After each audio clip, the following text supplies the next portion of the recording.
coming up. However, two I want to draw your attention to before we get going. First of all, my name is Ann Twitty, and I am a distinguished visiting professor of legal history here at Kinder. This is now more than the beginning of my second year. I've been having an absolutely wonderful time.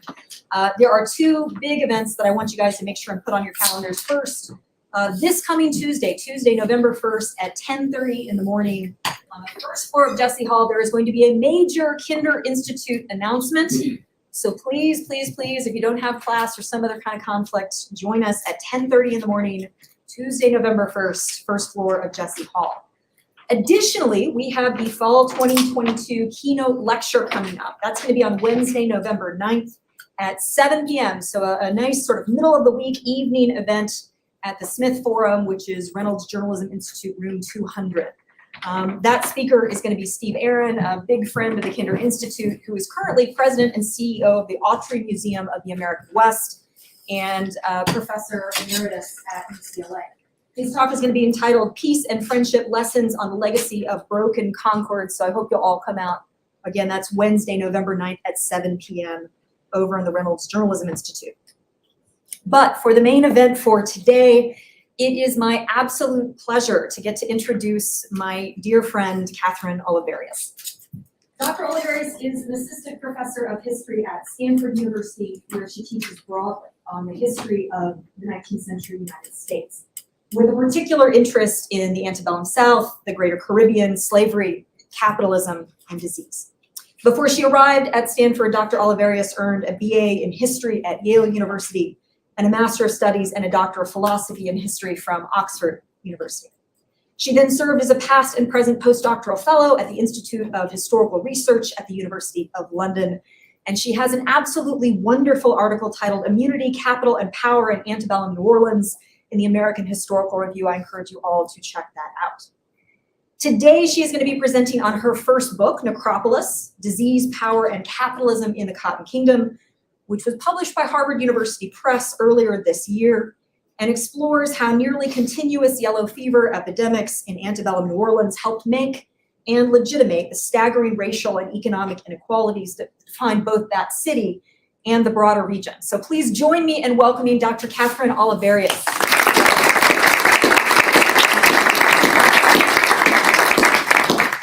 Thank you, Nikki. It is such an incredible pleasure to be here today and to see so many friendly faces. Thank you very much for that very kind introduction, Annie. So I'm going to outline quite briefly some of the major arguments of my book, Necropolis, which was published earlier this year. I started working on this book a decade ago, long before any of us had even knew what COVID-19 was. And as a forewarning today, you can already see some of them, but some of the slides contain pictures, historical pictures of people in various stages of yellow fever. So I'm always used to these images, but for the uninitiated, they can shock. So, okay. So Necropolis is my first book. It's my dissertation book. And I actually didn't really intend to write this book at all, in fact. When I went into my PhD, I wanted to write about something entirely different. I wanted to write about the slave experience shifting after Louisiana Purchase after 1803 in New Orleans and Louisiana writ large. But when I actually got into the archives, one of the things that impressed me most was how much people here were obsessed with their health and disease, and one disease in particular, yellow fever. It was all over every source, every diary, every letter, every plantation register, every doctor's, every single thing you could imagine. Yellow fever was all over it.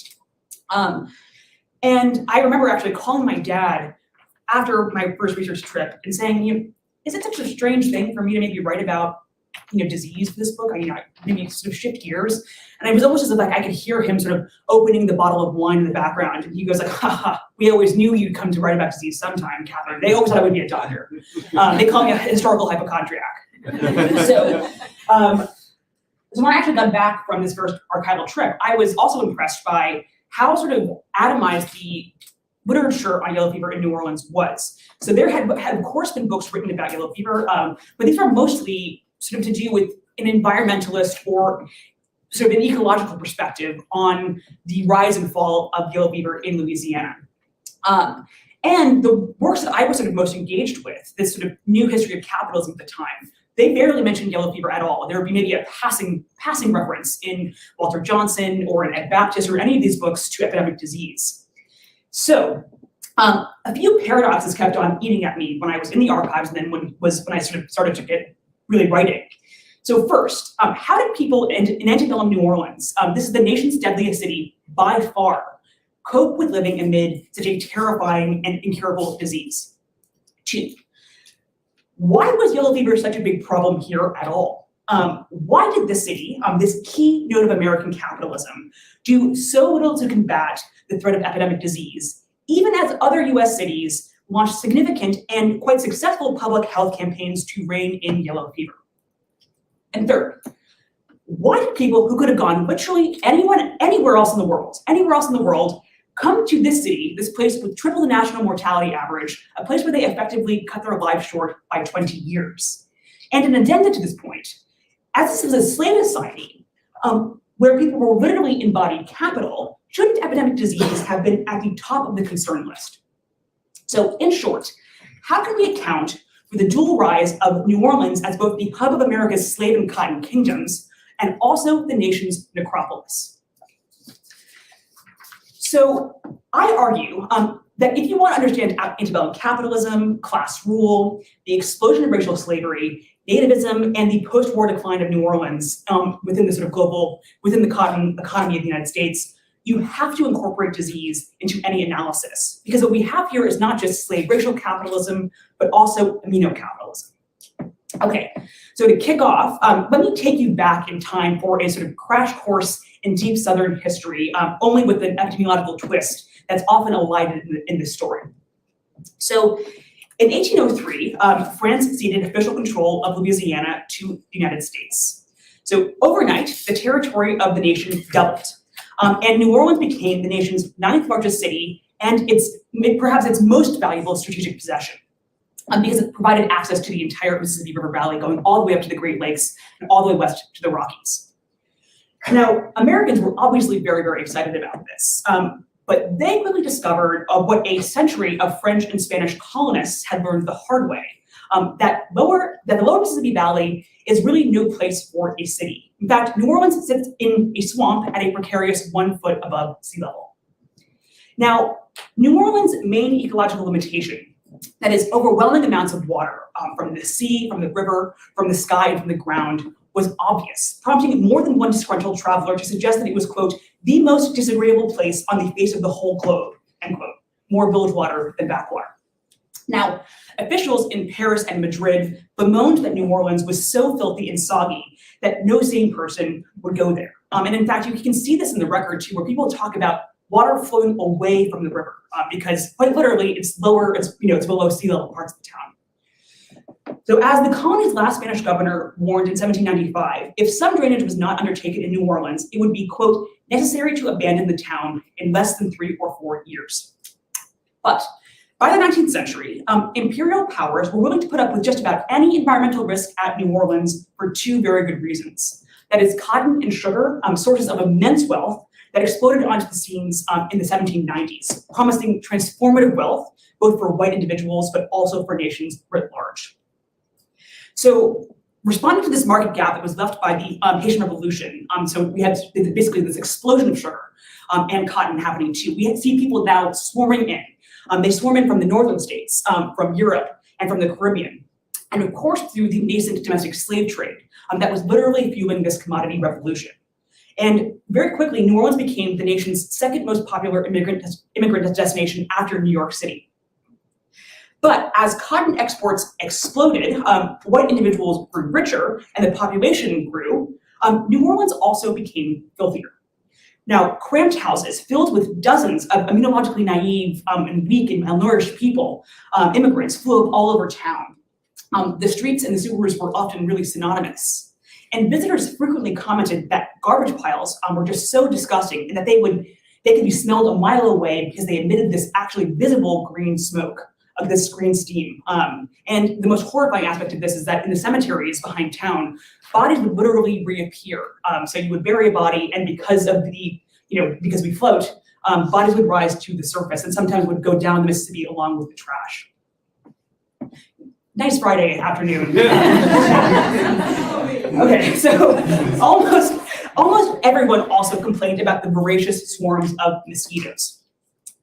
Now, they did not know at the time that mosquitoes were the vectors of yellow fever, but what we know now is this, that epidemic yellow fever in a non-endemic region like New Orleans requires a trifecta of conditions to emerge. So it requires a hot and humid climate, it requires a densely packed human population of non-immune people, and a robust mosquito population.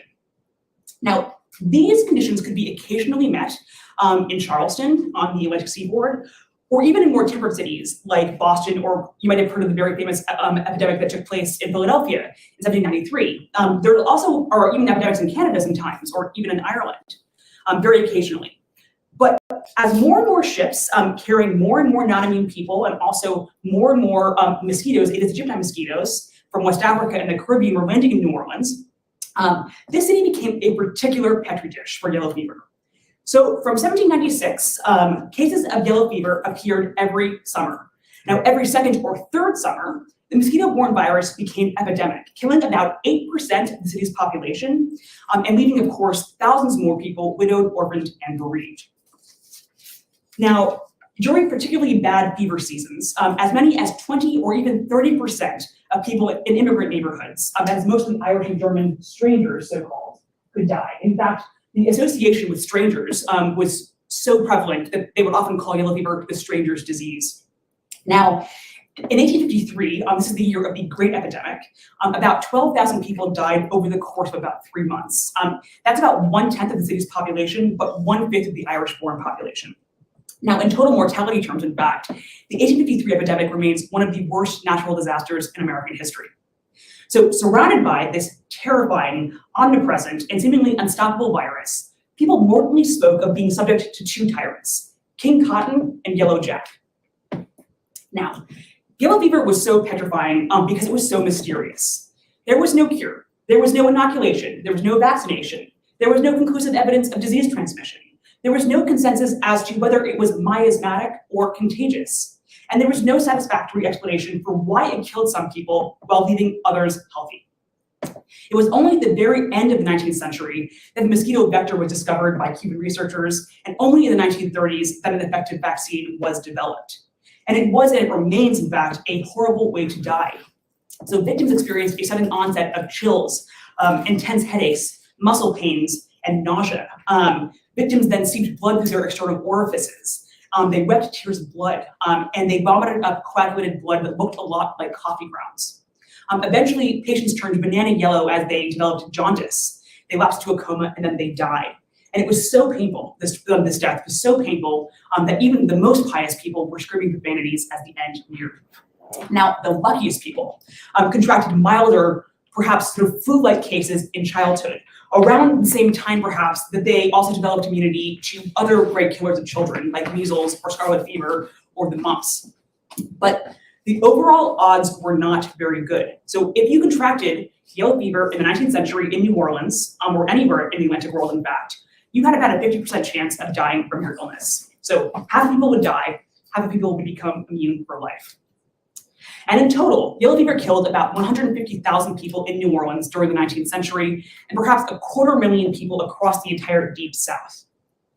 Now, I argue that many, perhaps even most of these yellow fever deaths in New Orleans were excessive. So that is that these people did not have to die, and they would not have died had they lived under a different regime. Steps could have been taken by government and by commerce to mitigate disease risk, just as other cities in the United States were doing at the same time, all in pursuit of what Bill Novak would call the well-regulated society. So the question is, why didn't elites in New Orleans take similar steps? So this is, I argue, because they embraced immunocapitalism. So within the system of class rule, white elites, immunocapitalists, found that they could use yellow fever and the chaos that it engendered to consolidate their power. So some capitalists use spinning jennies, some use demographics, some use laws. Here they use yellow fever. Because disease, elites found, kept the laboring classes vulnerable, it justified a massive and expanding system of racial slavery, and it insulated them from economic and social competition. So politicians in New Orleans insisted that disease, like hurricanes or like floods, was a problem with no solution. And therefore, that all tax revenue spent on quarantines, on hospitals, on garbage removal, and sanitation was essentially wasted. Never mind, of course, that quarantine had often worked in Boston or Philadelphia or Genoa to suppress yellow fever, or that sanitation and sewering had actually significantly increased life expectancy in places like New York. Such examples like this were deemed irrelevant. Instead, politicians maintained with a righteous fatalism that the state bore essentially no responsibility for the public's health. Rather, it was the individual's duty to get acclimated. That is, they should actively seek out disease, fall sick with yellow fever, and survive, and thus become immune for life. Now, in this manner, disease and immunity became a part of the class structure, and this perverse incentive of seeking out immunity, I argue, literally warped the shape of society. So as many historians have shown, New Orleans is often sort of considered to be an outlier among American cities, characterized by its Caribbean-esque tripartite social system of white people, free Black people, and enslaved people. This is probably the model that most of you are familiar with. But there was another invisible hierarchy at work that commingled with this racial hierarchy. So this city was also stratified between yellow fever survivors these are people who possessed immunity. So these were so-called acclimated citizens in the parlance of the time. Those who remained vulnerable to the disease, so-called unacclimated strangers, and those people whose immunity status could only socially and economically benefit others. That is, Black slaves and most free people of color, also the dead in this rubric as well. Okay, so immunity to yellow fever was ill understood in the 19th century. It was euphemized by phrases like acclimation or seasoning or creolization. Now, immunity was and is an objective biological reality, but proving acclimation was very, very tricky before diagnostic blood testing, in fact, because unlike smallpox or syphilis, yellow fever does not leave physical scars on survivors. Not everyone experienced these telltale symptoms of especially black vomit. And some people would get yellow fever and would remain asymptomatic. Physicians, in fact, disagreed as to whether yellow fever was a discrete illness, and they frequently confused it with intermittent or breakbone fevers, that is malaria and dengue, which were also endemic to the Deep South. So this all-important life-saving protection then, yellow fever immunity, remains subjective and performative, a matter of faith as much as fact. But if you were to go back to New Orleans in 1850 and walk down Bourbon Street and ask, I was there last weekend, don't go to Bourbon Street, please, go to somewhere else, Canal Street, and you were to ask, three dozen people what acclimation actually was, you would probably get 300 different responses. There was literally no agreement as to what acclimation was. So one person might respond to you that acclimation was simply the body's kind of years-long reconciliation to the heat and climate of the subtropics. Another person might laugh at your ignorance and tell you that only surviving a very serious case of yellow fever made a person acclimated. Another person might ask you to look at the picture sort of more holistically and consider acclimation as an initiation to both the climate and the culture. Now, finding those definitions unsatisfactory, you might ask some follow-up questions that would elicit a more hostile response. So for instance, could a person lose their acclimation if they left New Orleans for long periods of time? Were Creole children who were born in Louisiana, were they acclimated from birth? And did a mild case of yellow fever lead to full acclimation? And could you transfer it? So was a Havana acclimation sufficient in New Orleans and vice versa? Hopefully you would not commit the ultimate faux pas by challenging any of these men on their own acclimations, because that might put you into the hospital. Probably you would leave these conversations agreeing with the wisdom of the novelist and steamboat pilot Mark Twain, who said this, that acclimation was a highly sensitive and deeply personal topic on which no two persons exactly agreed. So, Deep Southerners did not have a stable definition of acclimation, but they were socialized to recognize immunity cues in others. So if a man was Creole, so if he was born in the tropics, or if he had lived in the tropics for multiple years, society sort of generally afforded him the benefit of the doubt. So he could essentially pass as immune. If he was a newcomer, an immigrant, poor, foreign-born, or a drunk, he was assumed to be unacclimated until proven otherwise. So if acclimation was the process of surviving yellow fever, it became immunocapital if it was recognized by others. So immunocapital has to be socially recognized. Other people have to accept that you are acclimated or that you are immune. In fact, white New Orleans conceived of immunity literally as capital and encoded it with pecuniary value, their definitions mapping very closely to those theorized by French sociologist Pierre Bourdieu. So a white person with immunocapital found himself economically reborn. He made more money and better jobs. He was promoted more readily, and he had access to new lines of credit and insurance. His social standing also improved. So with the acclimation credential, he could marry within elite circles and was provided access to lucrative commercial and civic networks. Immune white people also possessed cultural capital. So in declaring themselves acclimated, they made a claim about their sort of innate worth and legitimacy, that they were good risks, that they were creditworthy people, that they were people of character and grit, permanently invested in this society and thus in turn worthy of investment. As one Connecticut immigrant boasted while he was convalescent, quote, "Victory had perched upon my banner. I was an acclimated citizen and as such received into full favor in the good city of New Orleans, where they distrust everybody until they become endorsed by the yellow fever," end quote. So immunity, whether real or imagined, it really, really, really mattered. So for whites, immunity affected where they worked, what they earned, where they lived, and with whom they dealt. It determined whether a person could get life insurance and bank loans. It significantly impacted a person's ability to find stability, social acceptance, and a political voice. So most people came to agree with the words of Dr. Edward Hall Barton, he was the president of the 1841 Board of Health in New Orleans. He said this: "The value of acclimation is worth the risk." So most newcomers quickly heeded this advice, not avoiding, but actively seeking out yellow fever as a pathway to prosperity. And in fact, immunity was so important that I've seen examples of men quite literally injecting black vomit into their veins, or eating it, or getting into their friends who've just been carted off to the charity hospital with yellow fever, rolling around in their bed sheets, hoping to get sick. That's how important this immunity is in the society. So let's take a look at a few examples of where immunity mattered, why it mattered, and how the slipperiness of this word acclimation was handled. So first place, the job market.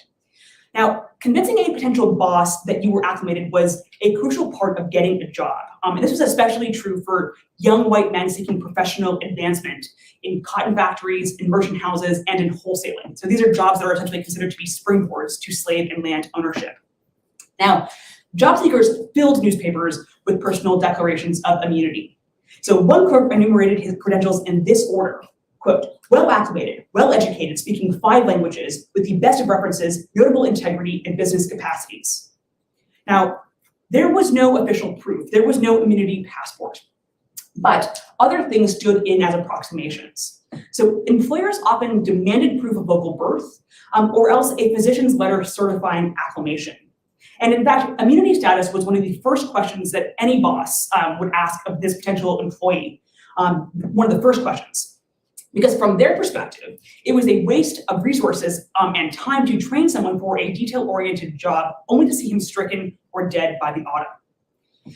But of course, even after rigorous acclimation screening, employees still died in droves. As one traveler noted after the epidemic of 1836, quote, "5 perished out of one counting house. Another house buried their bookkeeper, employed another, buried him, and employed a third before the dead season had passed," unquote. Now, such mortality among the allegedly immune suggests that clerks either misjudged their acclimation or they willfully lied about it. Now, this was a very high-risk lie. If you lied about it, you could be fired. This was kind of accepted across the board because it was considered to be a sort of an unimpeachable sign of untrustworthiness. But many people apparently believed that the lie was worth it. They would feign ignorance now, and they would worry about surviving the disease next summer.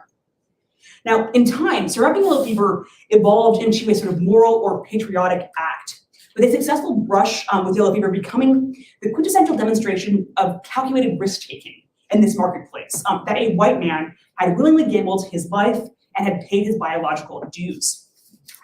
Now, all elites, and I mean all elites, factored successful acclimations into their genesis stories. And in these stories, acclimation was always framed as a choice. So this man had decided to contract yellow fever, and he had willed himself to survive. And they were able to do this magically because they were strong, because they were moral, because they were godly, and because they were masculine. Now, the flip side of this, of course, is that those who died deserved to die because they were weak, because they were effeminate, because they were sexually deviant, cowardly, and probably drunk. Emphasis on the probably drunk part. Of course, surviving yellow fever had very little to do with 19th century medicine, personal choices, morality, or character. But immunocapitalists preferred this narrative, that they would laud themselves as climactic champions, with yellow fever immunity referred to locally as a passport to riches, a rebirth, or a baptism of citizenship. Now, distilling the randomness of life and death to a matter of individual choice, and projecting this sort of sunny vision of yellow fever, of course, clashed with the very fatal reality. And never mind, of course, that in a slave society like New Orleans, the deck was inherently rigged to favor whites. The cold facts of disease risk, that half of all victims would die, mattered actually quite little because the myth of immunological reward proved far more powerful. So while epidemics raged, young unacclimated men, just as they do now, routinely touted these sort of personal, aspirational mantras about human agency over disease. They would write home to their mothers that yellow fever was actually just a very mild ailment, not to worry. They would boast to their fathers that they had never enjoyed better health, and they would reassure their friends they would succeed where other people had failed and died. So think about how many times that you've heard some similar lines like this during COVID. I live in California, so I wear yoga pants, I drink green juice, I'm young, I'll totally be fine with COVID. And of course, we know that's not true, but we are really good at writing ourselves out of the data. Of course, this logic could easily slip into exploitation and abuses. So recruited directly off the boat, thousands of Irishmen built the new Basin Canal in the 1830s. Now, working in utterly ghastly conditions, between 6,000 and 10,000 Irishmen died of yellow fever while digging this 4-mile stretch. But the bosses here did not blink an eye. Actually, they preferred a labor model that focused on replacing the dead rather than keeping them alive, because high turnover cost them literally nothing. And in fact, they rejected using slave labor on this canal digging project because they were worried about the high costs if there were high deaths that they would have to pay either to the state or to the white person who claimed to own them. And of course, employers had no obligations for any kind of worker safety net in those days. So mass death cost them literally nothing. And a happy side effect, which they bragged about for elites, they bragged about this, was that mass death also impeded laborers' ability to organize and demand better pay, conditions, and rights. Now, a small aside here, acclimation also played a crucial role in the marriage market. So emphatically, New Orleanians argued that men could not fulfill their patriarchal duties to their wives and to their children until they were acclimated. And on the flip side of this, of course, only acclimated women, it was believed, could reliably live long enough to perform the feminine rites of marriage, that is, having children. As one newspaper described it, quote, "The acclimated girl is a treasure, and though she may not have yellow hair, if she has had the yellow fever, she is worth a mint of money," end quote. Now, men screened their potential wives for acclimation, asking questions like this: "Miss, have you ever had the yellow fever? Was it a typical case? Are you certain your physician was correct in his diagnosis of your case?" Now, if she answered these questions in the affirmative, the courtship could begin. Now, the second place that acclimation played a crucial role was in the life insurance industry, an industry that was largely based in the Northeast in the 19th century and largely served a white Northeastern clientele. Now, the difficulty of verifying acclimation, this idiosyncratic process based on precarious evidence and anecdotal declaration, this proved a conundrum for life insurance companies seeking to extend policies only to good Southern risks, that is, acclimated white Southern yellow fever survivors. Now, underwriters in Boston and in Hartford were totally flummoxed by these local definitions of acclimation. They also found any sort of actuarial definitions that they proffered were rebuffed. So when they said this is what acclimation actually is, people in New Orleans would say, that's not acclimation, what are you talking about? Moreover, underwriters found that they had essentially no accurate vital data on which to build region-specific life tables on which they could predict risk. So they essentially guessed at how to set rates here. And most insurers carved out class 6, this is highlighted in yellow here, from the rest of the South and said that all unacclimated people here were just too risky. So they were rejected basically outright, uninsurable. But they said that acclimated men were insurable, but they would have to pay a substantial climate premium of about 5% on the whole value of the policy each year. This is to offset the risk. Now, determining whether a person was acclimated came down to a medical examiner. This is generally a Southern doctor looking to make a little bit of extra money, but crucially, this Southern doctor was also socialized to think of acclimation as a biological marker, but also a cultural one. They were also, Southerners trapped in the same world, of course. And medical exams then, just as they are now, were marked by hazy memories. Policy seekers had to remember the exact year and month of their brush with yellow fever. They often had to supply witnesses to this event, preferably a doctor who could recount all of their symptoms. Now, let's look at what this looked like in practice. So this is the application of Robert Purvis, who was a 44-year-old cotton broker who applied to New England Mutual for a $4,000 whole life policy in 1845. And I should say that working with insurance records like this is actually my favorite thing to do as a historian. You get this kind of like forensic dive into a person's medical history. And of course, people lied then on insurance examination. There were sort of insurance forms, just as they do now. But of course, it was risky to lie, because if you lied and it was found out that you've lied, the entire value of the policy was voided. So, and they asked, actually a standard policy, really until the 1880s, was just 2 pages of questions. And most of those were to do with how much did you drink, which suggests something about something, and the answer is actually a lot then. So, okay, so Purvis takes out this policy, and he wrote this on the top of his application. Quote, born in Scotland, resides in Mobile, came to this country in 1821, have lived ever since in the southern country, and I consider myself as an acclimated Southerner. So was he? Well, maybe. Purvis noted that his brother had died of yellow fever when he was stationed in the British military in Guadalupe many years before, but he also insisted that his brother had always been, less good and weaker, much weaker than he was, and that he'd actually only ever had one very small bout of country fever many years before. So Purvis's family physician and 3 business acquaintances then wrote affidavits to this effect. They said that he was healthy, that he was acclimated, and that he was a good risk. And they were actually right, because Purvis died in 1871, aged 71. But the disproportionate death claims from the South, all from allegedly acclimated people, prove that many bad acclimated risks passed their medical examinations. And by the late 1850s, in fact, many insurers basically denied all insurance to any applicant from Class 6. They just moved their agents out of there. Unless they could prove that they had lived through multiple epidemic summers, paid a very substantial climate premium, and also agreed to travel restrictions. Now, the third place that immunity really mattered this basically had this huge impact on the size and scope of government, the state itself. So public health, as we've talked about, could scarcely have been worse in New Orleans. The city had very few competent institutions tasked with tracking or even defining disease. Boards of health came and went. Unpaved streets stank with sewage and rotting animals. Quarantines repeatedly buckled under pressure from the business community. So outside of the charity hospital, a notorious institution, the city had very few places for poor victims or enslaved victims of disease to receive care. So it was not until the devastating epidemic of 1878, following years of economic depression and stagnant immigration following the Civil War, that politicians finally sort of changed their tune. And now they said that public health is public wealth. And they would now more reliably institute quarantine and drain streets. But such progress was for a later generation. Before the Civil War, New Orleans invested significantly less money into fixing disease than other American cities did. So in 1850, for example, 1850, New Orleans spent just 4 cents per person per annum on public health, as compared with 69 cents in Boston.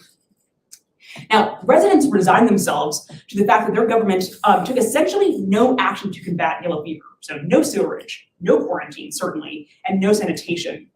Though it was a common refrain among just lay people that mortality in the city was at least double, perhaps even triple what it ought to be.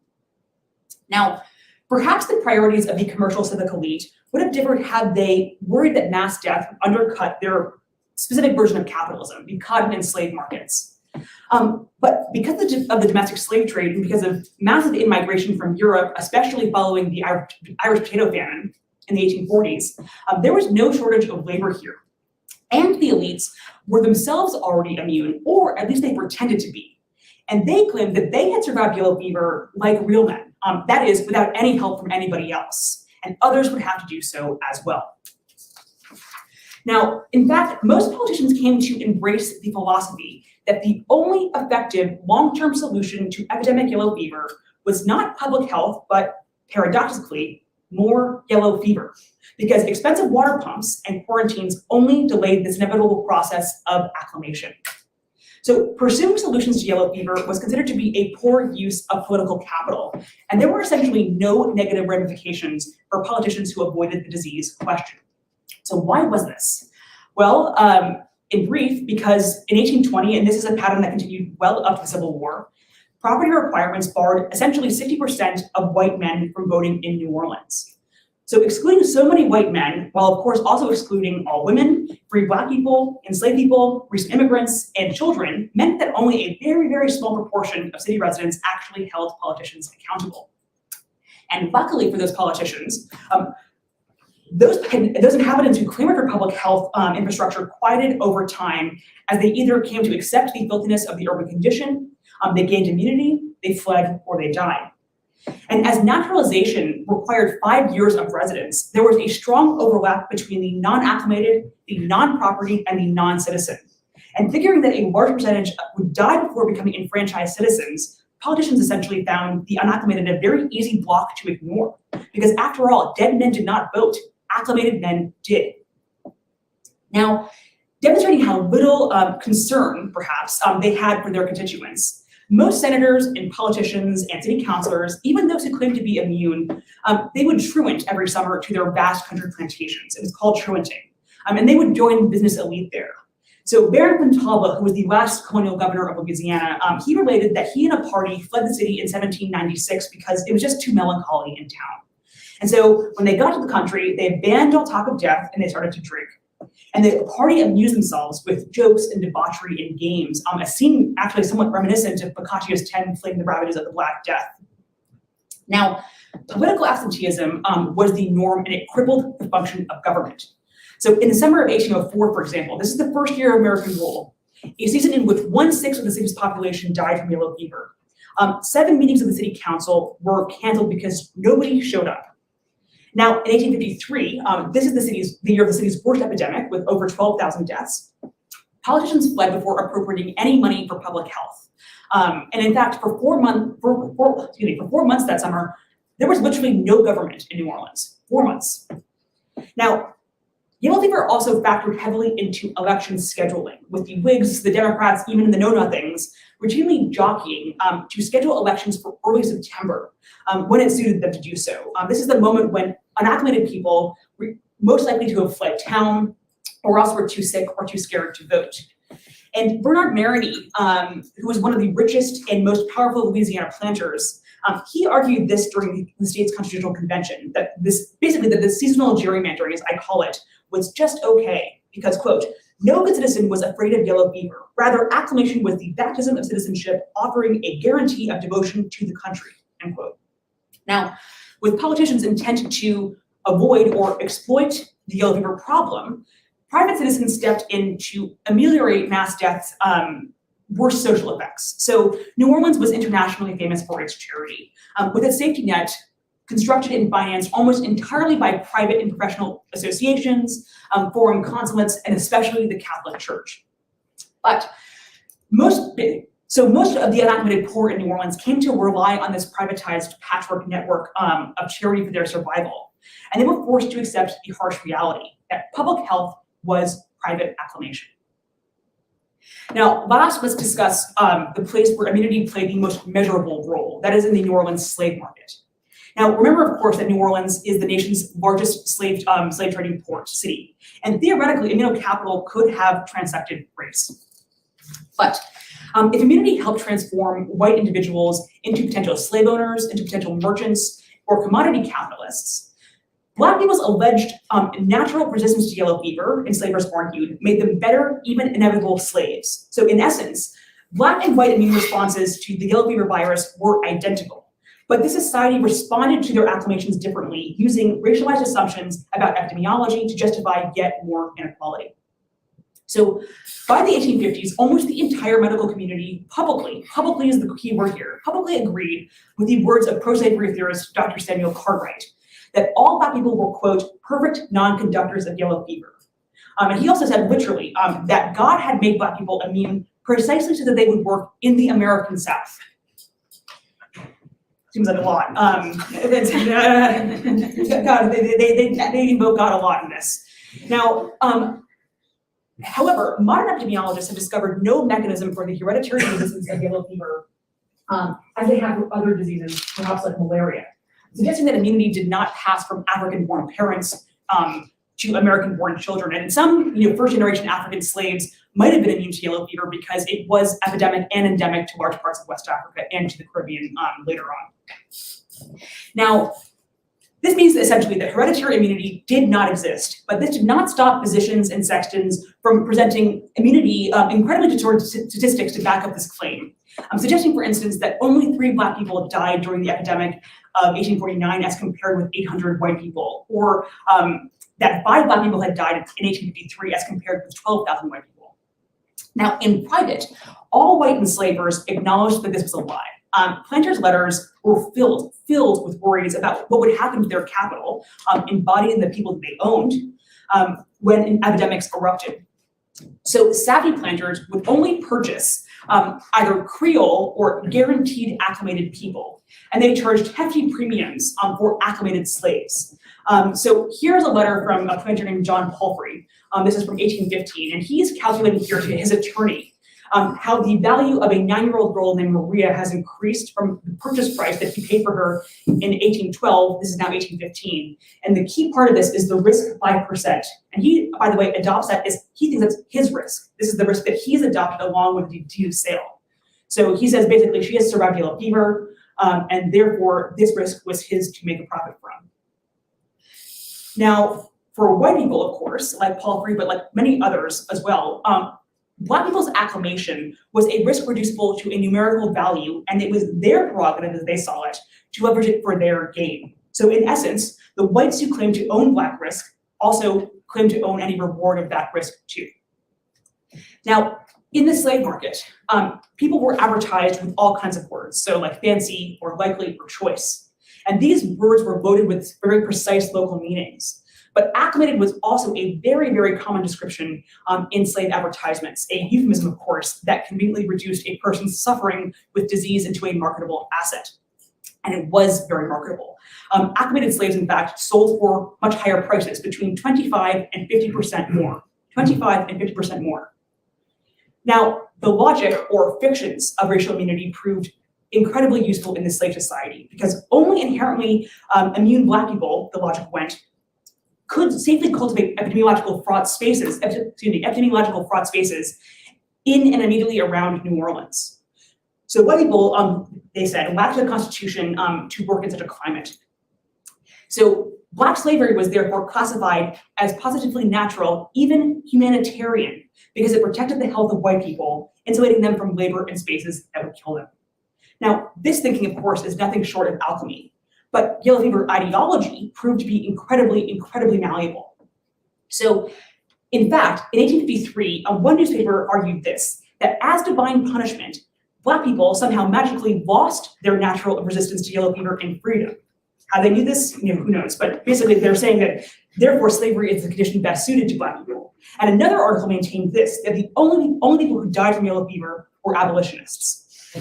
Now, enslaved people, of course, probably did not see their immunity as an asset or a capitalist calculation in quite the same way that white people did. Now, petrified of yellow fever like everybody else, enslaved people could not flee or afford expensive doctors when epidemics descended.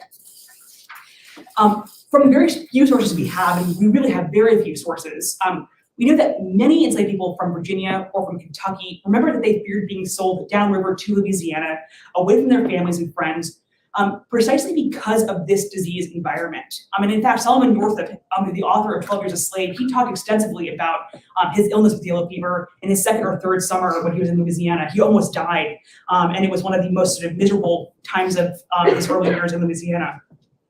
And of course, if immunity could save their lives and constitute a key aspect of their personal self-worth and identity, this immunity added nothing to an enslaved person's personal wealth or social standing in the society.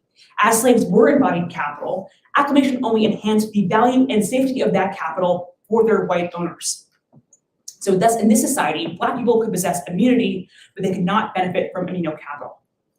So in ending, I want to impress upon you just how much yellow fever touched just about everything else in this world. And for the most part, it's basically written out of the story.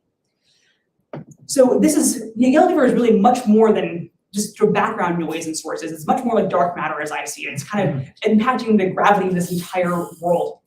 So yellow fever, of course, influenced the pace and schedule of the cotton and slave markets. It embedded itself into all interpersonal relationships and formed a key aspect of a person's identity, prescribing many of their choices and actions. Many doctors benefited from the disease status quo since it allowed them to charge what locals called yellow fever rates. That's double or triple what you can normally charge. And this was so much money, in fact, and so constant in the summer that many doctors would graduate from doctoring to politics to becoming planters. Now, yellow fever mediated the relationship between state and citizenship, setting the conditions for citizenship itself and delineating the size and scope of government. Yellow fever also played a key role in shaping the South's aggrieved sectional identity in the years leading up to the Civil War. So what do I mean by this? So defenses of slavery and defenses of the disease status quo began to align around each other and increasingly sort of cross-fertilize, culminating in a vision of sectional distinctiveness and grievance that underpinned secession. So much like slavery, health and death became highly charged political issues, sort of lightning rods in these antebellum culture wars, increasingly dividing the slave South from the free North. So what a white person in Louisiana said and did not say about disease became a litmus test for their positions on other pressing questions. So the proper role of government, states' rights, territorial expansion, and most of all, of course, slavery. So by the Civil War, you see many people in New Orleans who just 1 year before had been absolutely petrified of yellow fever, writing letters about this to their family at home. But now they're claiming that yellow fever was really not a problem at all. In fact, all this was just fake news, basically concocted by jealous Northerners, who were, and abolitionists, of course, who were seeking to undercut the South. So to me, yellow fever is not just background noise to the sort of more resonant stories of the 19th century. So that's westward expansion, or the explosion of racial slavery, or commodities, or Civil War. But instead, it is a crucial plot point in each. I will end with this. Now, New Orleans did not have to be this way. There were alternative possibilities that the elite rejected, other ways of managing public health, of imagining self-making within a capitalist society, of thinking about disease and race, and of managing disease and poverty. But immunocapitalism did not seek to be thoughtful because it was so furiously lucrative for the few and because it literally destroyed competition. Now, the result is a system that was shockingly short-sighted and shallow-rooted, shall we say. The system would collapse if people stopped immigrating to New Orleans in large numbers, if the region lost its enslaved labor force, or if New Orleans' dominance within the cotton economy of the United States eroded. Now, all three of these processes did unfold after the Civil War, seeming to catch the elite off guard. Now, in part, this was because yellow fever narrowed people's imaginations, with many coming to accept that New Orleans, a city with triple the national mortality average, could be no other way than it was. Of course, this was untrue. Immunocapitalism was time-limited, arising in 19th century New Orleans only because capitalists improvised economic and social systems, in particular ecological and political frameworks, that allowed them, with great success, to establish their prosperity on the backs of others' exploitation. So from New Orleans, first undisputed yellow fever epidemic in 1796 until its last in 1905, the white ruling class mobilized disease risk to their advantage. And in this manner, immunocapitalism is reminiscent of what Naomi Klein, an economist, called disaster capitalism. So when governments or regimes take advantage of major disasters, these shocks, as she calls them, to enact policies and build systems that the population would not normally accept. Now, in this case of New Orleans, however, shocks were not individual wars or invasions as they are in Klein's modern narrative, but rather repeated epidemics that together formed a century-long war of epidemiological attrition. So yellow fever simply was accepted as a transaction cost of doing business in New Orleans. And the results of this were wealth for the few and misery for the many. Thank you.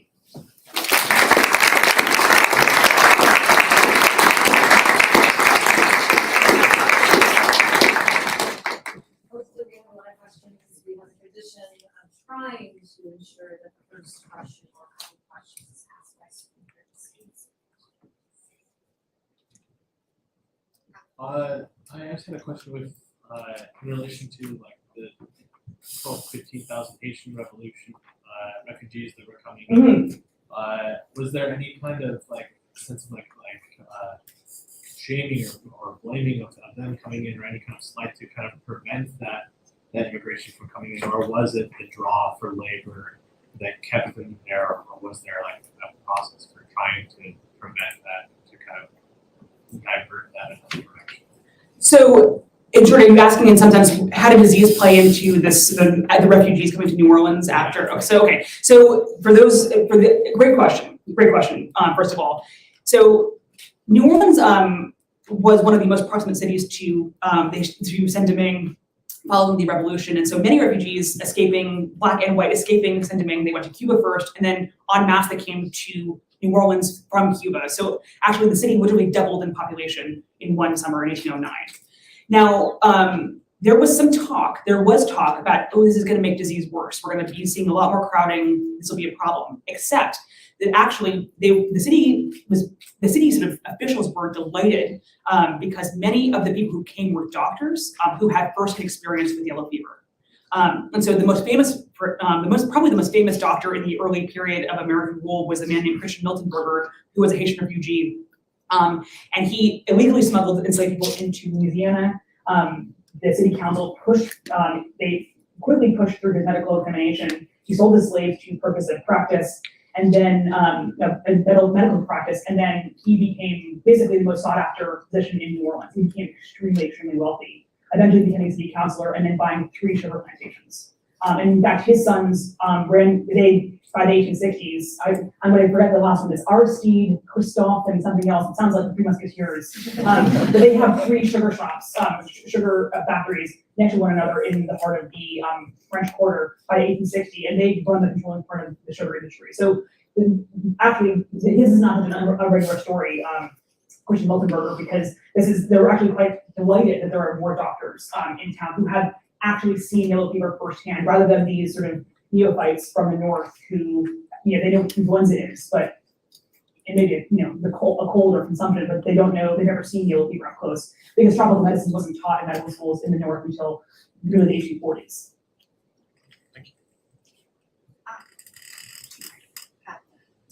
In thinking of similarly situated cities, so Savannah, Georgia, for instance, also built on a swamp, extremely high water table, slave poor, cotton economy, very, very similar to New Orleans in many ways. Why do you think that this immunoeconomy took over in New Orleans and not in places like Savannah, where there was also a massive immigrant Irish population, Charleston, swamps, mosquitoes?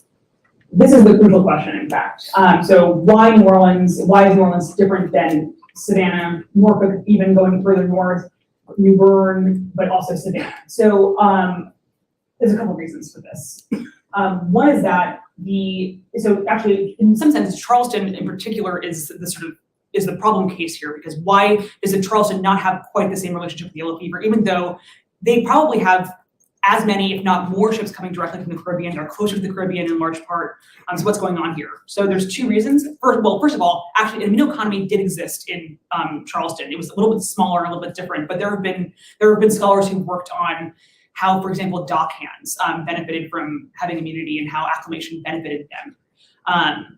But it doesn't really come into the kind of like the sort of central organizing principle of Charleston as it does for New Orleans, and that's because actually, even southern cities like Charleston and Savannah actually invested in public health.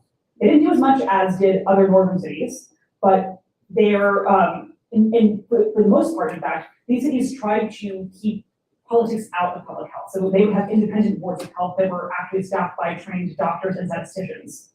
Rather than in New Orleans, when they did have a board of health, it was like, here's a lawyer who's my friend of a friend, let's put him on the board of health and, tell him a great time. But, about anything. So they have a professionalized, more professionalized, it's not necessarily very good, but they have a more professionalized way of dealing with public health. And in fact, by the 1810s, there's sort of scatterings of epidemics on the lower eastern seaboard. You see epidemics that take place in 1810, 1817. But then thereafter, it's really sporadic cases. In fact, there really aren't that many more epidemics on the eastern seaboard. However, they're getting worse and worse and worse in New Orleans around the same time. And so there's actually a phrase that this one traveler says that I always think about. So by the 1830s, New Orleans and yellow fever were as, quote, inseparably connected as ham and chicken. Which I don't know if ham and chicken were eaten together all the time, but or why one would do that, unless it's, a chicken club sandwich or something. But that was, if you thought about New Orleans, you thought about yellow fever and vice versa. It really became almost synonymous with New Orleans in its way. And, there were, again, little outbreaks in New York, in Philadelphia even too, but small by fingers. So the slave market advertisements, they had ads for two enslaved people, Henry and Margaret, that said that they were fully guaranteed against all vices and diseases prescribed by law. What's the law they're referring to? This is the Redhibition Law. So Louisiana is, in very brief, Louisiana is kind of unique among slaveholding states in their law because they're dealing with civil law as well. And in fact, if you take the bar in Louisiana, I've not done that. You even still have to do civil law. It's just the way that the state works. But this is to do with redhibition, which means that you cannot sell a defective product. Basically, if you know that the product is defective, so-called, the person you sold it to has redress. They can sue you in court for the full value of that defective product. So this applied pretty regularly to enslaved people in New Orleans, and there's a whole bunch of cases much later on, sort of in the 1850s, especially to do with things like consumption. And if you sell a person who is consumptive, but you're trying to cover it up, and you know full well, because this is one of the major killers of the day too. And yellow fever, in fact, is always is on this weird line about whether this is a disease that is subject to the same kind of prohibitory laws, because basically by 1809, in fact, the courts are very wary to take on cases that say, you lied to me about the acclimation status of this enslaved person, because they don't want to get involved essentially in making the definition legal. They just want to say out of this and say, like, hey, this is your business. You'll get, it is your job to do your due diligence, and we're just not going to get involved in this. But there were certain diseases like insanity. Insanity is a big one, consumption, certain debilitating things that would mean that a person couldn't work, that if you sold this person and tried to conceal it, and you could prove that they were trying to conceal it, these are the diseases that you were guaranteed against. So and that's special to Louisiana. That it doesn't happen in other American slave trading states, but it does happen, of course, in the French Caribbean and in the Spanish Caribbean too. Yes, I was wondering how the substantial community of free African Americans reacted towards that, and how much the French influence was still there, the heritage. So, great question. So, again, it's complicated. So basically, early on during so let me back up one step in fact too. So Louisianans talk a lot about Creoles, and this has a slightly different meaning today to what it did then. When back in the 19th century, a Creole basically meant any person who was born in Louisiana or perhaps the French Caribbean too. And that, of course, had nothing to do with race. There were plenty of free Black people who were also considered to be Creoles. These labels substantially overlapped. And early on, during the American period, you can see how some free Black people sort of leveraged immunity for their gain, especially in certain industries. So certain industries, like undertaking, were basically exclusively ran and controlled by free Black people. These are actually quite lucrative industries as well. Like undertaking for poor free Black people, also grave digging. But as basically time goes on and you see the legal erosion of free Black people's rights sort of taking place, to the point where many people are fleeing New Orleans by the 1850s because it's just so repressive and racist to live there. Basically, the society is not interested in expanding the rights of free Black people or expanding their privileges through immunity or otherwise. And so they basically make this into a white-only guild of immune survivors, in which it was assumed that most free Black people, if they'd been born in Louisiana, were acclimated. That was, okay, but you basically wouldn't socially or economically benefit from that, except for very few people. And there are a series of poems, Les Senelles, which were these are sort of famous poems written by free Black men in the 1840s and 50s. And you can see this, you can see them sort of talking about disease and the Gothic a lot in these poems.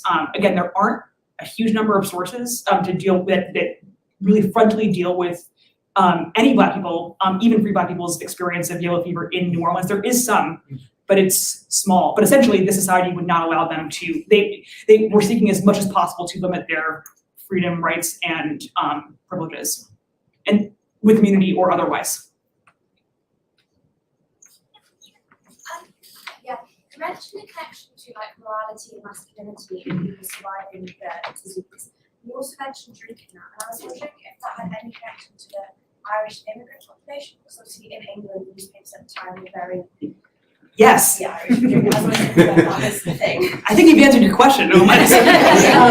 But yes, drinking in this. So what's really fascinating is when there's all sort of really anti-Irish code words that are going on all the time, where even though, and this is true. What's really interesting is so after the potato famine, in which you have hundreds of thousands of Irish people leaving Europe, but also Germans too a little later, fleeing sort of political upheaval following the revolution of 1848.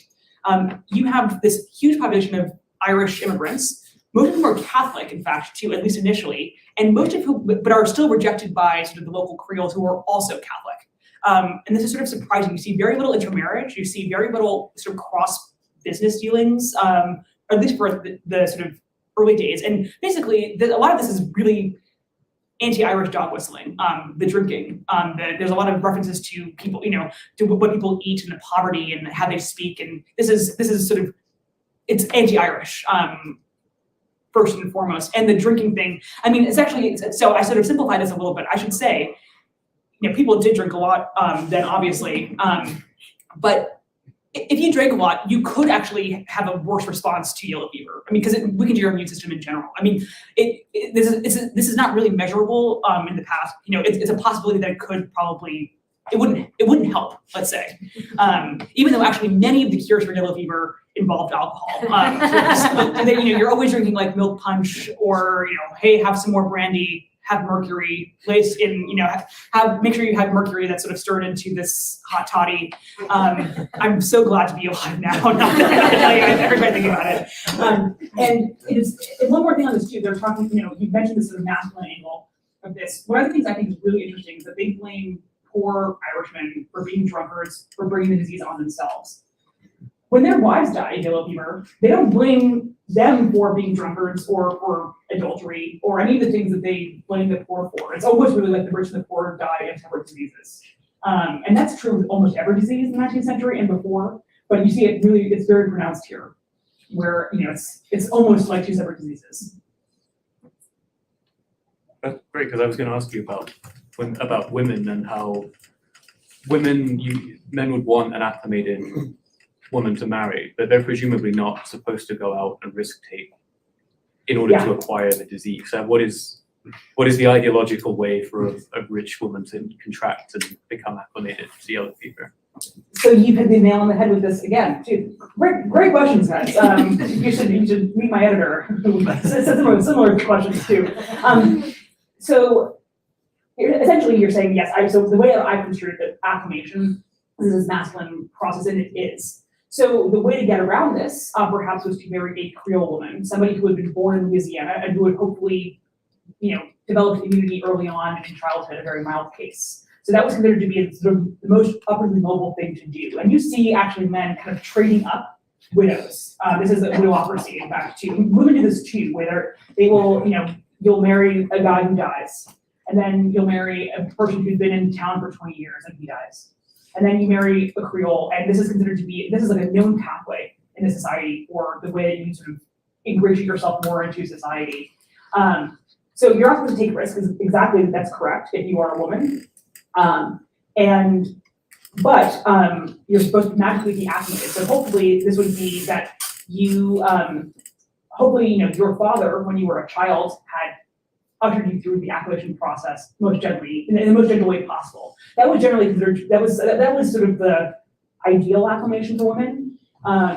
And you see a lot of stories, actually, I'll tell this one story. So this is a ghost story that was told a lot, that is actually, it seems to be based on at least some real life fact. But there was a girl in New Orleans who was supposed to get married on a Saturday, but on Friday she fell sick with yellow fever. It's always the day before her wedding, of course. But so she died and she's put into a coffin. And she is not interred in the family tomb yet. So she's partially she's set aside for a day or two before they can inter her in the family mausoleum. And they opened her coffin up again. They discovered she actually wasn't dead. She had very, very late, she was in a coma, which is pretty common in late stage yellow fever. And then her fiance, her intended, he sees the body. She has chewed her arm off, in fact, because she's in the coffin. You can see, there's often stories about markings on the inside of coffins. He sees this body, he gets yellow fever, he dies, and then they are interred together. And there's a marker in New Orleans where they're apparently interred together. Who knows if that's potentially the case? But basically, the long way short of saying that you really wouldn't know, and it's in exactly the tension that you're talking about, is that you're not supposed to take risks, you're supposed to be ladylike indoors, but preferably also your father is taking care of this already for me. If that's sort of the logic. Spooky Halloween history. Yeah. So I have a question about the Union blockade in the Civil War. Mhm. How did that affect the rapid onset of yellow fever? So the Civil War was the first time that New Orleans in more than 6 decades experienced a significant drop in mortality, which is saying something. This is especially saying something as hundreds of thousands of Union troops who were unacclimated flow through the port of New Orleans every single war year. So this basically happens because Benjamin Butler, who is the commanding general of the Union troops there, he gets to New Orleans. He gets very nervous about what's going to happen that summer because he knows that all of his troops are basically unacclimated. He's very nervous about this. And so he tries to direct the city council, which is still in place in this time, to do something about it, to clean up the streets. And he takes a tour of the city, he talks to doctors, and he's kind of shocked, actually. He writes about this in many of his letters and in his notes, that how little doctors and politicians in New Orleans cared. They say, like, what does it matter that there is this dead cow carcass like bobbing in the canal right now? Why do you care? And so he basically, he issues a lot of sanitation orders. So he cleans up the city. He employs a lot of people who are in town to literally scrub buildings. He institutes a very strict quarantine, very strict. And he isolates people who do fall sick with yellow fever as well. So to the point where really, I think there's 1, 2, 2, and 3 people in the summers of 62, 63, 64, 65 deaths at all in the city. And so this is sort of seemed to be a miracle by many. Of course, and of course, this is also evidence that quarantines could work in New Orleans, but this knowledge was very quickly forgotten after the Civil War, when basically all of the city councilors who had been, and all of the mayor, the entire sort of establishment, pre-war establishment, came back to power, and they just went back to their old ways. And so you see that there are cases of yellow fever in 66, but then there's a very, very serious epidemic in 67. That killed especially 3 people at this time in huge numbers. And this was seen as like, no, how about the war? People, they just completely forgot about, they just refused to take this as evidence that New Orleans was not actually that different and could do something about this problem. Literally, we're just talking about the slaughterhouse cases in my class, which is so much of this experience of having lived through and then slaughterhouses being set up. And those bobbing cow carcasses returned to the river. Yeah, well, I mean, the follow-up question to that is that, so the the story's forgotten in New Orleans, but isn't the legacy of the Union occupation and Butler sort of cleaning things up is that lives on within the project of the U.S. military, and it's like one of the central defining purposes and rationales for imperialism in the late 19th century Caribbean. And New Orleans is always the touchstone, the reference. When I'm thinking of Fort Leonard Wood in Cuba, like we're going to do here what we did during the days of the Civil War. So it actually goes in a different direction when you look outwards, whereas New Orleans forgets that or just reverts to its old forms after 1865.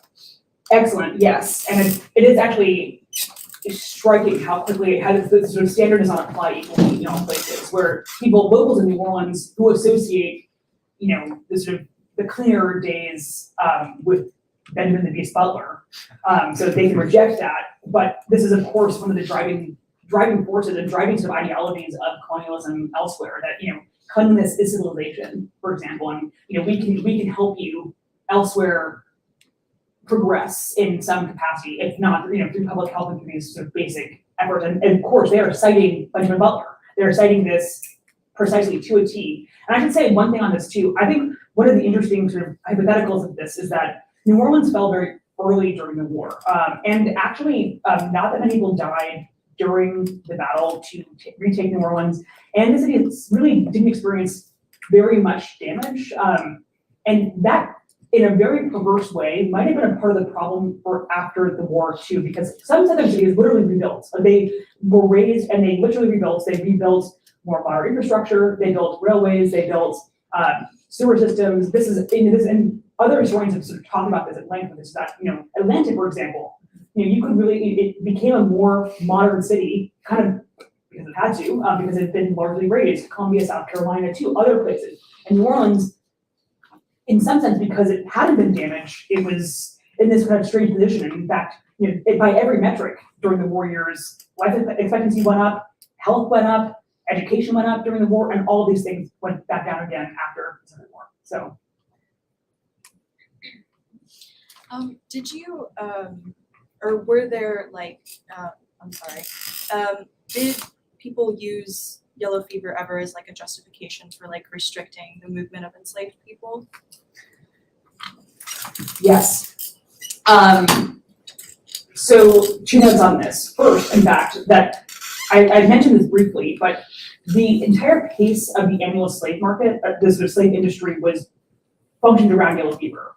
It also coincided with the harvest season too. So a very, very, I think 2% of annual slave sales took place during the fever season. That is between July and October. Most enslaved people were sold generally in January too. And this was, this had to do with epidemiology, but also to do with agriculture and the way that the sort of economy worked and harvest times happened. This is not quite, and you see also the sort of proportion of enslaved people substantially diminishing over the course of the antebellum period, because many white enslavers considered New Orleans as simply too dangerous to keep property in, because what happens if an epidemic comes. And so you see, basically, I think there was, in 1820, I think that the population was half enslaved, half free. By 1860, I think it's below 8% of the city is proportionally enslaved. I'd have to look that up, but I think it's about that. So there's something going on here. And then one more thing, after the Civil War, many Black people in the South accused Democrats and accused white supremacists of using quarantines for yellow fever to their advantage, essentially to stop them from moving politically. And so you see, for example, in 78, which is the year of a very massive, it's an election year, but also a year of a massive yellow fever epidemic, that these sort of opportunistic quarantines are being thrown up in places where they shouldn't be, probably. And quite literally, they were being thrown up to prevent people from walking on roads that would take them to conventions. This is free people, or prevent them from voting. And so you see, this is another kind of seasonal gerrymander, a way of keeping free people from, using yellow fever once again to shape the society that they wanted to shape in various capacities. So I had a question that in some ways kind of brings back one that I did ask earlier on about what makes this similar and different from other spaces. So I was actually thinking about Jamaica more than anything, because so much of this reminds me of I mean, it's very different, but reminds me of things around as well. And, I mean, one of the things there that we see the same, right, is that people don't really care. We have such high mortality rates because of the amount of money that's coming out of it. So it explains, right, like, as you pointed out, all of these reasons where they have a pointed purpose to either not use enslaved labor because you can just lose all these Irish people or whatever other else. But there, the big difference, right, is that these people are absentee. And so I guess part of what I was wondering is why don't we have people who are invested in here but who choose to live elsewhere rather than just go away during the summer, just fully not live here. And then also again, where does that fit into the kind of broader argument about, okay, this is about people having political and economic interests and they want to wield this power, but they want to do that also in Charleston. They also want to do that in Savannah. And so where does the kind of capitalist impulse skew differently in these different places? So great question. How does this compare to Jamaica? And I would say actually the question is how does it compare to Havana? Actually, more Havana is probably the sort of the touch point that I'm most. I think Jamaica can work, Kingston can work absolutely, but Havana is the city that I think is probably most similar to New Orleans in terms of the way that it approaches public health, which is that here is a former Spanish, or it's a Spanish colony for most of the 19th century. And where private institutions, especially the Catholic Church, run most of the sort of welfare operations. And the attitude is very much like it is in New Orleans, which is that nobody asked you to come here. If you aren't prepared to face disease risk, like that's kind of your problem, like get over it. And we accept that we're not gonna help you survive yellow fever.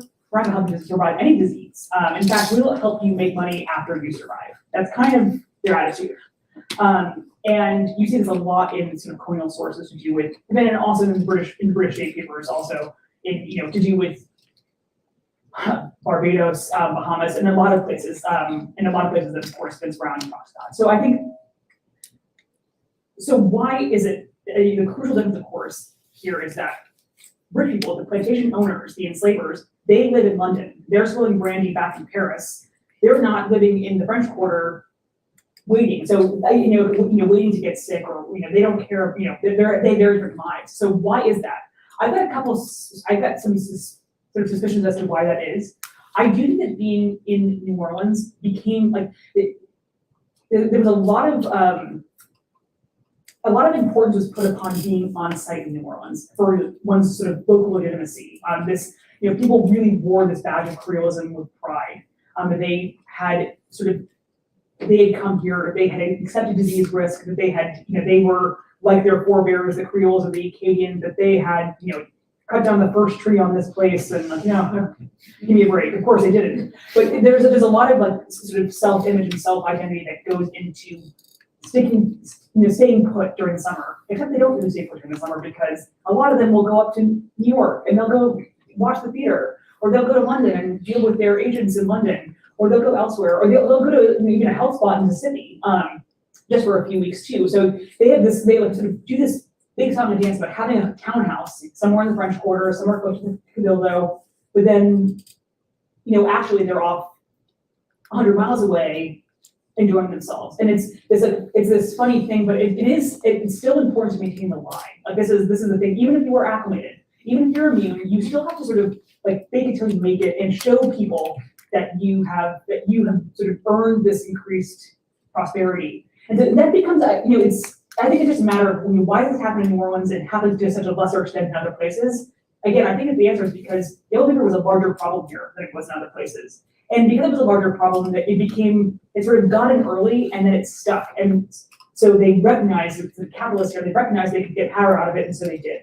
And they even made the problem worse, substantially worse in fact too. And a lot of white people in New Orleans think that the elites were actively making the situation on the ground worse. That they were making it filthier because they were willing to die, or else become acclimated. So I think that totally answers your question, but basically I think it's a really important part for a sort of Louisiana's identity to be from Louisiana and to stick, sort of stay put, or else from the larger French Caribbean to Martinique or Saint-Domingue. So at one point in your talk, you suggested that yellow fever could be a source of power for employers, or that they could use it to control their workers. And I was a little surprised to hear that, because I would assume if you asked an economist, they would say this yellow fever situation would be good for free workers, and that it's reduced the competition from enslaved labor. It's scared off some workers who would otherwise come to New Orleans, so there'd be folks who wouldn't want to immigrate, and the people who did would be able to charge a premium for their labor. And then 3, among the people who get there, some of them die, and so the people who live should be able to charge more for their labor. So were wages higher in New Orleans, and was that what was drawing this immigration despite the disease risk? Yeah, so wages actually were not higher. I'm talking about entry-level wages. They were not higher than they were elsewhere. But if you could get past the sort of entry-level stage, wages were higher. So if you could become a part of the sort of managerial class of a wholesaler, you definitely made more money than you would in a similar position in New York or another city on the Eastern Seaboard. Plus, you paid less tax, a lot less tax as well too. So that was good. Plus, if you could save that capital and then invest it in the plantation, that was where you made the really big money. So you see, I often sort of wonder, why do people come here? And I have to say that I think it's sort of like, forgive the Silicon Valley lingo and talk, but I sort of think of it as Silicon Valley of its day. That this was the place that every sort of ambitious white man came because they thought they would be the next Mark Zuckerberg.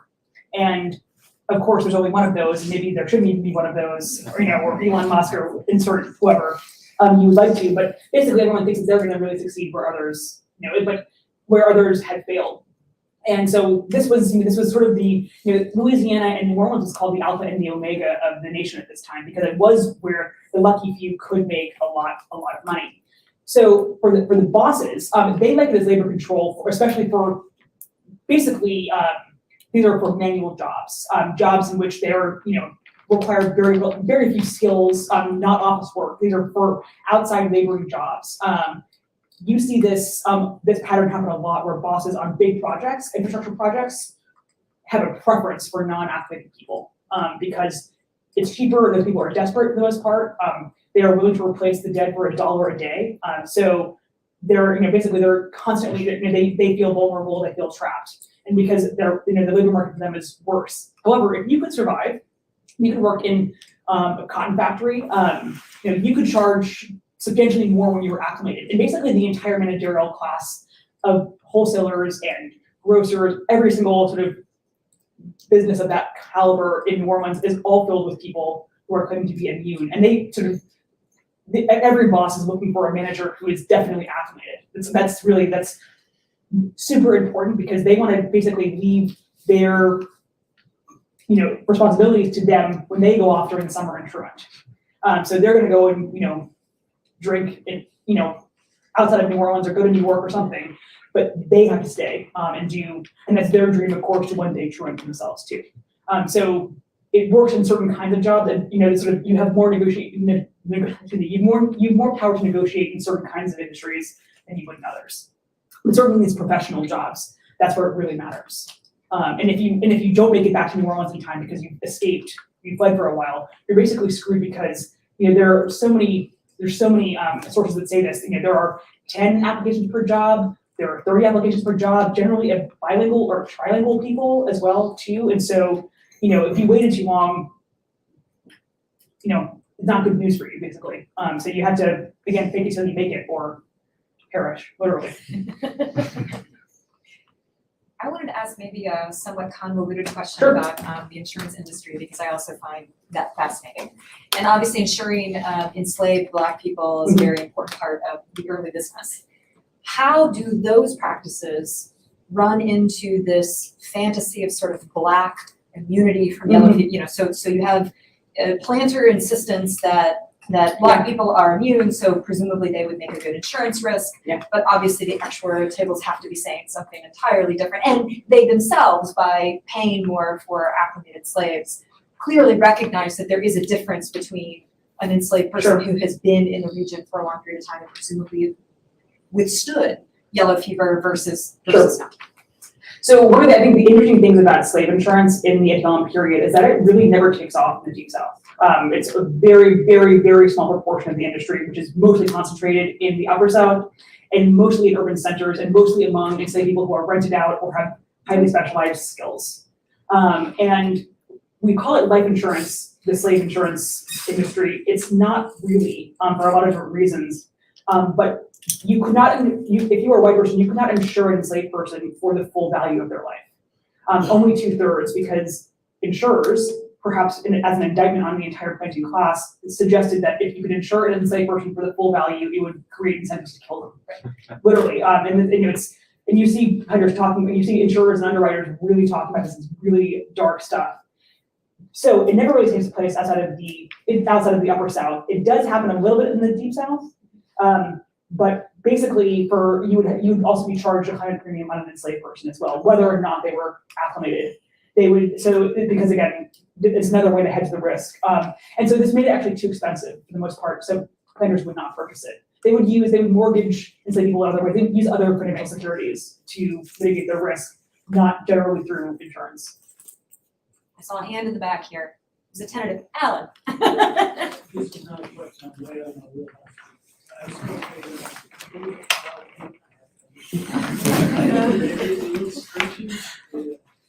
Well, thank you. I'm glad there was nobody, projectile vomiting. I always forget that it's kind of that. Oh yeah, well, that's a disturbing one. Okay, never mind. I wanted to use a picture of the man with jaundice and bleeding his nose as my book cover, and I was told a resounding no.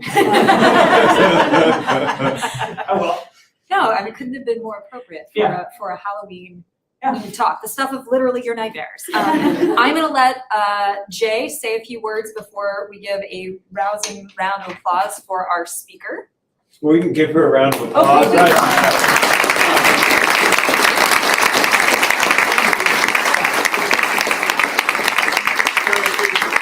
I've kind of known about this project for a long time. Actually, I knew about the old project, 1803, before and after. You should publish that one too. That was really good. But this was fantastic.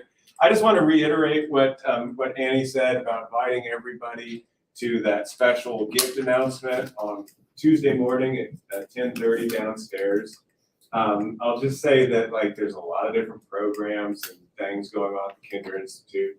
They're all like kindergartners, very special in their own way. But this group is extra special. We love the colloquial group, so it'd be great to share that good day for the Kinder Institute with everyone that comes to our seminars each week. So hope to see you at 10:30 on Tuesday. Hope those images didn't ruin your appetite, because we do have a spread out here for a reception. Let's thank Kathryn Olivarius.